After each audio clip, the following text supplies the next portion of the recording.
morning, St. Francis, and good morning, people of God. It is Wednesday, the 19th day of March, 2025. It is Wednesday of the second week of Lent, but today is one of the days in which we pause our Lenten journey. We will do that twice this season of Lent. And today we remember the solemnity of St. Joseph, husband of Mary, foster father of Jesus, the one, again, who completes, again, the Holy Family.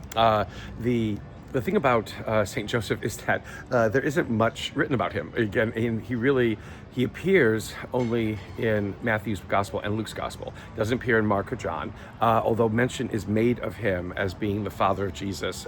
And it's usually made mention of in a very derisive way because, how can Jesus do any of these miracles or whatever it is? He's just the son of Joseph the carpenter. But he holds a place within our faith tradition of great honor because, again, he, like Mary, is given a choice whether or not to cooperate with God's plan or to reject it. And while he seems to reject it at first, he comes around to being able to cooperate with it, and he completes, again, the necessity of Jesus, again, to have a complete family in some ways. Again, the sense in which Jesus needs to be, raised not just by one individual, but by two, and two individuals who together are seeking to understand, again, God's purpose for them and what God is asking them to do. And so we remember Joseph today. We remember what it was that he, again, may have done that Scripture does not record. We have really only two unflattering mentions of him, really. One, again, both of them one of them comes from Matthew's Gospel, the other one comes from Luke's Gospel.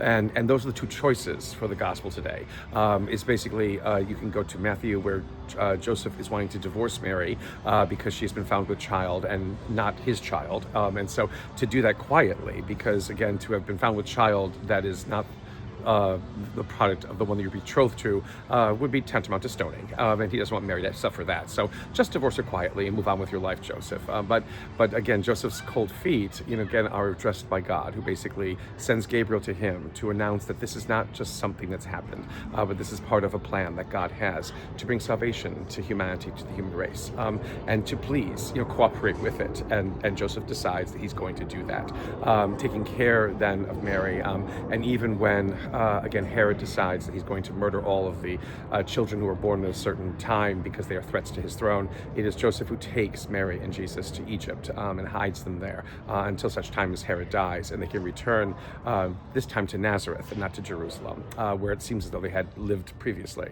The other alternative is basically the one that focuses a little bit more on Mary, but it's Jesus being forgotten by Mary and Joseph after a trip to Jerusalem, and they return to find him in the temple, and he basically says to them, "I'm doing my father's business, get off my back." And again, it leaves Mary and Joseph just wondering who this child is going to become. Long and short of it, though, again, is that it is in one ways a very Lenten experience, because it's asking us in the same way that Joseph's being asked, do we want to cooperate with God? Do we want to work with God? Because God needs us to work with him. God needs us to be a part of this great plan of salvation. God needs us to be a part of what it is that God is trying, to accomplish, again, in having created the world. And the more that we resist it, the more that we, turn our backs on what God asks us to do, the more difficult becomes that revelation. Joseph was able to see, again, the necessity of cooperating with God. God does not punish Joseph for wanting to run away.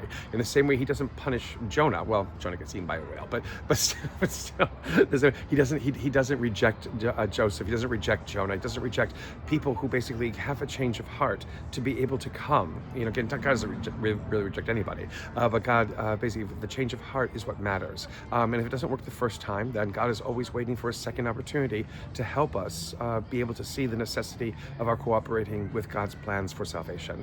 Again, God's understanding of what our life can be, and allowing us to want to see that understanding and to live it out in our own lives. A blessed feast of St. Joseph, Buona Festa, San Giuseppe. A happy continuation of the season of Lent. May the Lord give you his peace.